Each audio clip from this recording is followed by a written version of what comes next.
Major funding for KPBS Evening Edition has been made possible in part by Bill Howe Family of Companies, providing San Diego with plumbing, heating, air, restoration, and flood services for over 40 years. Call 1-800-BILL-HOWE or visit BillHowe.com. And by the Conrad Prebys Foundation, Darlene Marcos Shiley, and by the following.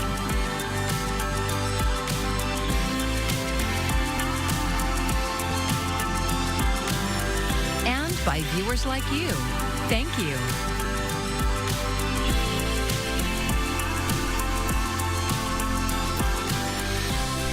The Trump administration says it will pay partial food assistance benefits during the shutdown, but San Diego County leaders are thinking longer term. Thank you for joining us. I'm Maya Trabulsi. The Board of Supervisors will take up a proposal tomorrow to help fill a $30 billion federal cut to the state's Medi-Cal program.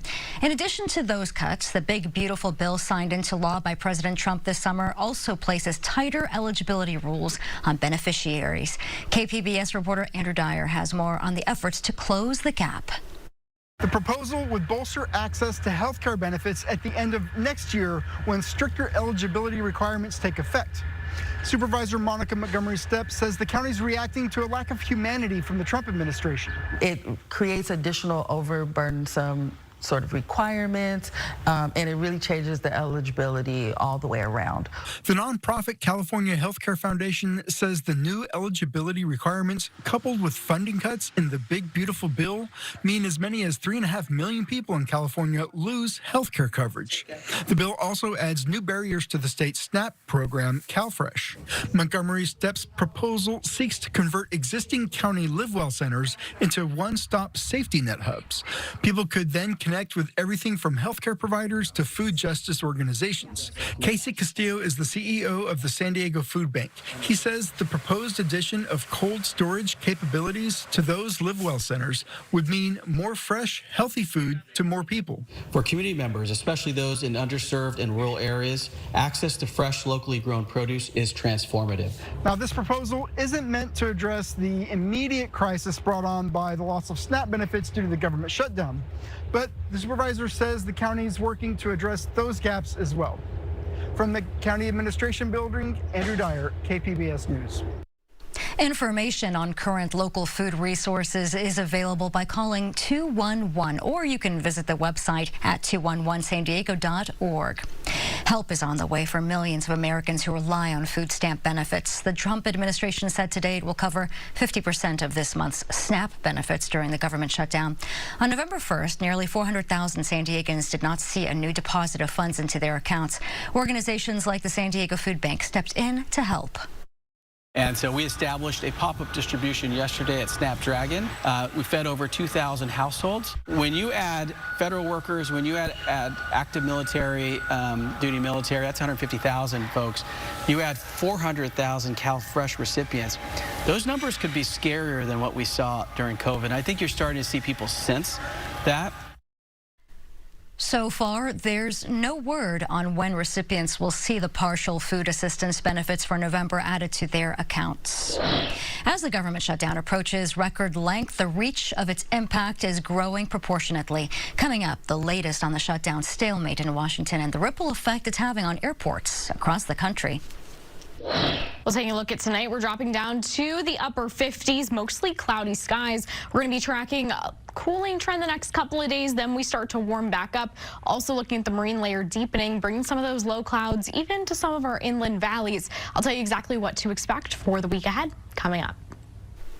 Poway Council member Tony Blaine was scheduled to be arraigned on 4 felony charges today, one day before the election to recall him. But the court proceedings were delayed. KPBS reporter Jacob Ayer explains why and what's next. Poway District 2 Council member Tony Blaine was supposed to hear the charges against him in court and enter a plea Monday, but he didn't show up.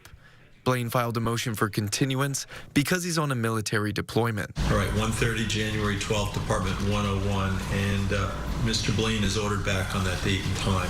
Judge Theodore Weathers granted that request, and the arraignment has been rescheduled for January 12th, 2026, at the same time and place. Blaine is accused of perjury, asking for a bribe, soliciting a bribe, and destruction of public papers. Those are felony charges. He's also charged with the misdemeanor of allegedly stealing a campaign sign. Poway Mayor Steve Voss showed up to the hearing on Monday. I had heard rumor that he wouldn't be here. But make no mistake, justice may be delayed, it won't be denied. Blaine has already been censured by the city council and sued by the city due to his actions since he took office late last year. All of that also led to a recall election tomorrow in Poway's District 2. The voters of Poway are going to have their say tomorrow. Blaine has embarrassed Poway from the time he took office, and we don't take kindly to embarrassment. We're going to get back on our feet and get back to doing the things we do well. If a simple majority of people vote yes, Blaine will be removed from office, and the position will remain vacant until it's filled. Jacob Ayer, KPBS News. Tomorrow is the last day to cast your ballot in the November 4th special election. If you haven't submitted your ballot or registered to vote, you have options. Just head to one of 68 vote centers across the county. All will be open from 7 a.m. to 8 p.m. tomorrow. There you can conditionally register to vote and vote provisionally. If you have a mail ballot, you can drop it off at one of the 140 official ballot drop-off boxes around the county. You must be in line before the 8 p.m. deadline to vote. The registrar says fewer centers are open for this special election, so lines could be longer. For many voters across the state, Proposition 50 is the only thing on the ballot. KPBS reporter Jake Gada says the measure could help decide who controls the House of Representatives following next year's midterm elections. Prop 50 asks voters to approve a temporary redistricting plan that would redraw the state's congressional map to make it more favorable to Democrats. Governor Gavin Newsom said this is in response to Texas and other states redrawing their maps targeting Democratic-held seats. Over the weekend, Newsom was in San Diego rallying voters. This is code red for our democracy. This is not about red versus blue. This is about red, white, and blue. These are about the fundamental principles of fair and free elections. With control of the House at stake, Democrats say Prop 50 is their chance to stop the Trump administration's agenda. Now San Diego is caught in the middle of this nationwide battle over congressional maps. North and East County have historically been Republican strongholds. Congressman Darrell Issa has represented parts of this region for nearly 2 decades, but his 48th District seat is one of 5 that would be targeted by the new map. Prop 50 would return map drawing authority to the state's Independent Redistricting Commission in 2030. Jake Gada, KPBS News. A new fight over short-term rentals is gaining momentum. It involves a new proposal to tax vacation rentals and vacant homes. Voice of San Diego CEO Scott Lewis has our Why It Matters segment and tells us it could end up restarting the debate over trash fees.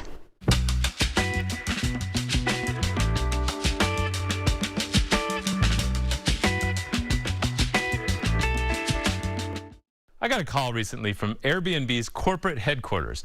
One of the company's PR executives said it was planning to invest $15 million supporting political candidates in California. She said that a lot of the spending would be in San Diego and that their goal is to support candidates who, quote, champion home sharing and tourism for the community. The executive insisted that it was not related to the new tax that is making its way through City Hall. The proposal calls for a tax of up to $5,000 per bedroom per year for a vacation rental. So if someone had an empty second home or vacation rental with 4 bedrooms, it could impose a $20,000 a year tax. The council held a public hearing recently to listen to feedback on the proposal, and vacation rental hosts said it would hurt their small businesses and their ability to live in San Diego. City Council member Sean Elo Rivera plans to put it on the primary ballot next June, and this was his response to them. You are being used as a pawn in this game. This is not an economy that's in crisis. It's a system that's working exactly as it's designed, to let billion-dollar corporations thrive while working families like the ones in this room fight over the scraps of a shrinking housing market. Councilmember Raul Campillo opposes the proposal, and he offered an economics lesson of sorts. He said the cost of the tax would lead to price increases for both vacation rentals and hotels. This negative supply shock will be a double gut punch to the short-term vacation rental hosts and lead to herd behavior with a major sell-off of short-term vacation rental homes and a resulting drop in the tax revenue collected by the city. That will be lost TOT, and that results in a supply-side inflation. I know there might be a few residents who would be thrilled to see that herd selling of vacation rentals, returning them to regular renters and buyers in their neighborhoods. The city has directed staff to move forward on a draft of the new tax proposal, and it's shaping up to be a big fight. Airbnb is so fired up, the company is even exploring a nuclear option to punish the city. It polled San Diegans on whether they would support a ballot initiative to kill the new trash fee that the city has imposed. How this ends up will have a big impact on neighborhoods, tourism, and the city's budget. And I'm Scott Lewis for Voice San Diego, and that's why it matters. Voice of San Diego is one of our partners for the Public Matters Initiative. You can learn more at kpbs.org/publicmatters. I'm Jeff Bennett. Tonight on the NewsHour, the Trump administration says it plans to pay some, but not all, food stamp benefits during the government shutdown. That's at 7 after Evening Edition on KPBS. The Senate returned to Capitol Hill today, but Republicans and Democrats don't seem any closer to resolving their shutdown stalemate. Karen Kafa reports from Washington. As the U.S. government shutdown approaches record length, SNAP benefit recipients, I don't know how much longer I can last, and government workers remain in limbo. By not having our paychecks, we have a 2-year-old, and so it really has impacted our ability to just ensure that we're covering all of our bills. Facing a Monday deadline from a federal judge in Rhode Island, the Trump administration said it would fund half of November SNAP benefits using contingency funds. Treasury Secretary Scott Bessent said Sunday full benefits can be restored if Democrats drop demands for an extension of federal health care subsidies and vote to pass the GOP funding bill to end the shutdown. Democrats are in the middle of a civil war, and they should just open the government. That is the easiest way to do this. Some Democrats argue President Donald Trump should do more to break the stalemate. Cutting down the East Wing to build a ballroom, he should be at the table negotiating with Democrats to reopen the government. Trump, in an interview with CBS's 60 Minutes, again encouraged Senate Republicans to ditch the chamber's 60-vote rule to force an end to the shutdown, an idea GOP leadership has rejected. The Republicans have to get tougher. If we end the filibuster, we can do exactly what we want. We're not going to lose power. Meanwhile, Monday saw more delays in lines at the nation's airports. Transportation Secretary Sean Duffy said some air traffic controllers have called in sick in protest of having to work without pay, while others are taking time off to work other jobs until government paychecks restart. In Washington, Karen Kafa, KPBS News. Flights out of the San Diego International Airport are mostly back on schedule after hundreds were delayed this weekend. The flight tracking website FlightAware reports 72 delays so far today, and that's compared to more than 300 yesterday. Things are going great. Operations are back to normal. Obviously, this weekend had a few delays. We did have some fog this morning, but it burned off rather quickly, and operations are back to normal this morning. The Federal Aviation Administration cited staffing as the cause of the delays. The administration warned of potential delays and cancellations on Friday, saying many air traffic controllers were calling out of work for the weekend. They said thousands have been working without pay during the federal government shutdown and were under immense stress and fatigue. San Diego Airport officials continue to recommend arriving 2 hours before your flight. Staying within your budget during the holidays can be tough. According to a recent bank rate survey, more than 1 in 4 shoppers may take on debt this gift buying season. Michael Yoshida joins us with some financial pitfalls to avoid and ways some shoppers are finding savings while still giving meaningful gifts. 'Tis the season when gift giving can take over our lives. But with many Americans still worried about rising costs, resale or secondhand shopping is becoming a more popular way for finding value and meaning in gifts. What we're finding is that consumers are ready to spend nearly 40% of their holiday budgets on secondhand, which is up significantly from last year. Alon Rotem of ThreadUp, an online thrift store, says the stigma around buying secondhand is starting to disappear, with it becoming more mainstream. Because value is king with consumers, this is a great way for them to extend their dollar and get more for their money. Secondhand is also a way to sort of cut through the noise of the ordinary and find more unique items, items that tell a story, items that are more personal. Other ways to save. Start early to take advantage of end-of-summer clearance sales. Don't wait until Black Friday. Use reward credit cards, taking advantage of cash back or points. And to keep your holiday shopping from turning into a financial horror show, remember, for your debit card, know your balance, don't overdraft and suffer fees. For your credit card, even if you have a high limit, don't spend beyond your budget. And with buy now, pay later options, try not to use them for discretionary spending that can quickly add up. Very easy to forget, say, 2 out of the 20 small purchases with different payment due dates that you made from a few months ago. And once you have missed payments, they may get reported to the credit bureaus. In Washington, Michael Yoshida. The land along the San Diego River off Friars Road and Old SeaWorld Drive is clean today after crews cleared out a massive encampment there. This is how it looks today. It was accomplished by the city, the county, and homeless outreach nonprofit PATH. The encampment was cleared last year, but the cleanup process took months, during which they removed over 76 tons of trash and 1,300 pounds of biohazardous waste. I feel really proud of what my team was able to accomplish, the people that we were able to help get housed, get into shelter, and even get connected to the essential resources that they needed. But at the end of the day, to know 59 individuals are in permanent housing that otherwise were sleeping, living, eating, their own community was right here, and to know that they have something that is giving them an opportunity for something better in their life, I swear it makes me giddy every time I look at it. And PATH says 91 people were living in the encampment. The city of San Diego says it's doing what it can to make sure people don't go back there. It is a fresh start to a new week, but if you woke up wanting to stay in bed this morning, it may not be due to yesterday's time change. Mandy Gaither explains why and the subtle signs to watch out for. Whenever the time shifts, so does your sleep routine, and it may mean you wake up sleepier than usual, but if it's a consistent problem, the fatigue and lack of energy may not be due to daylight saving time. You are giving yourself 7 to 8 hours of sleep and you're still waking up tired, you're tired during the day, then definitely looking for a sleep disorder like obstructive sleep apnea is reasonable. Dr. Mina Khan with the Ohio State University Wexner Medical Center says obstructive sleep apnea is a medical condition where a person's airway closes off and on during sleep. Some subtle signs of this sleeping disorder include waking up feeling tired, like you haven't slept at all, having low energy, or difficulties with concentration and focus. She says more obvious symptoms are snoring, gasping during sleep, and dozing off during the day. There's severe obstructive sleep apnea has been associated with development of high blood pressure, heart issues, strokes, and memory problems. Khan says there are several ways to treat obstructive sleep apnea, the most common being the use of a CPAP device, which works by delivering pressurized air into the sleeping person to keep the airway open.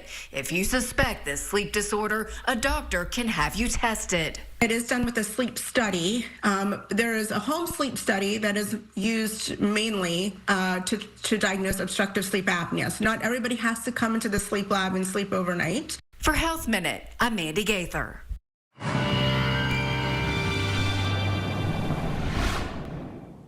Well, if you've noticed it feeling a little bit cooler outside, we're in the midst of a cooling trend that's going to last through midweek. We're also seeing that marine layer overnight into tomorrow and even the next couple of days deepen. So we're going to start to get more of those low clouds, the morning fog into even some of our inland valleys. Keep that in mind for your morning commute if you're heading out first thing. And then looking ahead to the weekend, that's when our temperatures start to warm back up closer to our historical averages. We're a few degrees below our historical averages right now. So overall tonight, we're in the 50s, places like Oceanside into San Diego, 49 in Escondido, 50 in Mount Laguna. You can see the clouds stretching pretty far inland into places like Borrego Springs and then along the coast. Taking a look ahead to tomorrow, well, we have those clouds by the coast, 70s in Escondido and Ramona, 70 in San Diego here, 59 in Mount Laguna, and 86 for Borrego Springs. Let's take a look at your 5-day outlook for the coast. Coming up, you can see a little bit of that cooling trend here. The 69 on Tuesday, definitely much more pronounced as we head further inland. We get back to 71 by the time we get to Thursday, and 73 by the time we get to our Saturday. Overall, relatively pleasant, but keep an eye on that Wednesday morning low. We're in the upper 40s. Probably need the jacket on the way out the door. Heading further inland, a little bit more pronounced as far as that cooling trend. We get down to 74 Wednesday and Thursday, and then rebound right back up to the upper 70s for your Friday and your Saturday. Again, that Wednesday morning low in the upper 40s. A little chilly out there, feeling like fall. Into our mountain regions, take a look Tuesday. We're in our upper 50s. We get down to 56 by the time we get to Wednesday. Take a look at that Thursday morning low, 30 degrees below freezing, certainly, but sunny skies as we head into the weekend, back into the low 60s by the time we get to your Saturday.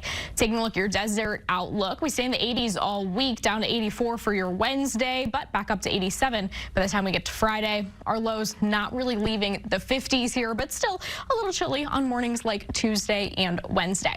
For KPBS News, I'm AccuWeather's Anna Azalian. So there are 18 museums in Balboa Park. One of them is the largest of its kind in North America, but you'll find it in a basement. KPBS reporter John Carroll takes us there in November's Museum a Month.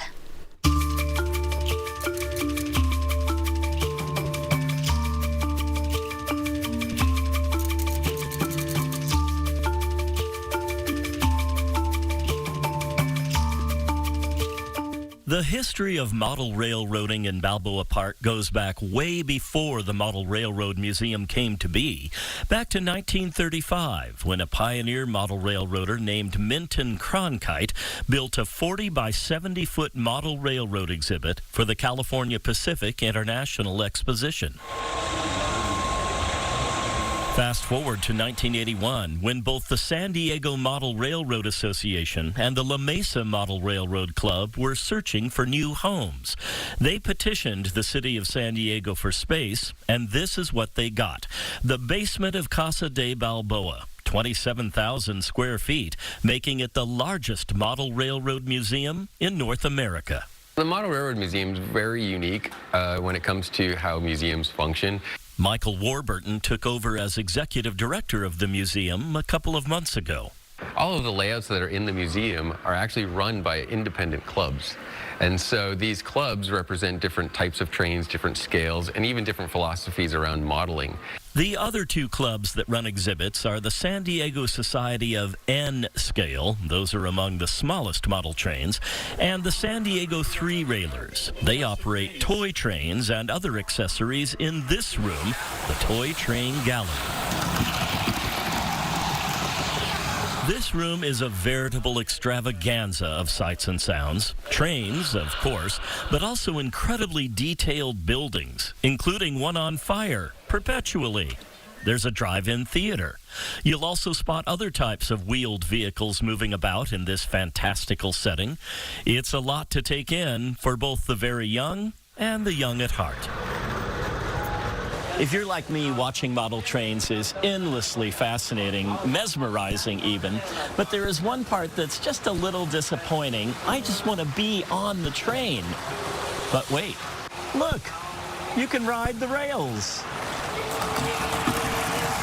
That and everything else here, thanks not only to museum staff, but the hundreds of volunteers who show up week in and week out to engage in their passion running the rails. And that takes us back to the more serious, still fun, but serious side of this amazing place. Oh, this is kind of cool. This is a semi-prototypical model of the Tehachapi Pass, which is here in California. Benji Faust is proof the hobby of model railroading is not limited to these guys. The 23-year-old is a member of the La Mesa Model Railroad Club. He's telling us about their model of the rail line that runs through the Tehachapi Pass, linking Bakersfield to Mojave. Like the real-life rail line, this model is a marvel. Part of being part of this club is the prototype accuracy. You know, we're really diving into the actual specifics of what trains ran over this layout, what cars, what engines, stuff like that. We're getting into time period of the cars and accuracy and all that. The trains may be the centerpiece, but there is so much more that goes into making this museum special. Well, model railroading is such, I call it a super hobby. actually, because it incorporates so many different hobbies in one thing. Painting, sculpture, electronics, woodworking, all kinds of things that come together in this one super hobby. Come on through here, watch your head. The museum works to spread enthusiasm about model railroading beyond its walls. A big part of that is education. Schools can come here and do programs and projects here. We can also go to schools and do programs and projects. We have adult clinics that we do as well. But at the heart of it all is the fascination with the enjoyment of trains. I mean, just being able to work here and watch my train go around the layout is a pleasure. And then there's the joy of watching others watch the trains. The reaction of kids just being so excited to see the trains running and see them running over bridges and things like that. You can't, if we could bottle that excitement, it would be amazing, right? Bottleable? Maybe not, but gettable, definitely. All it takes is a visit to the San Diego Model Railroad Museum, where it's all aboard for a trip into a treasure trove of tiny trains. John Carroll, KPBS News. What a terrific story there by John. And here is a look at what we have for you for tomorrow in the KPBS newsroom. Tuesday is the final day of voting in several states. NPR's Morning Edition will break down what's at stake in 4 big races spread out across the country. And KPBS Midday Edition is covering the California special election, what you need to know to cast your ballot if you haven't yet. Get the latest from KPBS delivered right into your inbox. And we have a variety of newsletters, and that includes the daily headlines, KPBS art, streaming picks, and we have our North County focus. You can go to kpbs.org and look for the newsletter section at the top of the screen. And that's where you can also find our stories from tonight, kpbs.org. Thank you for joining us. I'm Maya Trabulsi. Have a great evening. Major funding for KPBS Evening Edition has been made possible in part by Bill Howe Family of Companies, providing San Diego with plumbing, heating, air, restoration, and flood services for over 40 years. Call 1-800-BILL-HOWE or visit BillHowe.com. And by the Conrad Prebys Foundation, Darlene Marco Shiley, and by the following: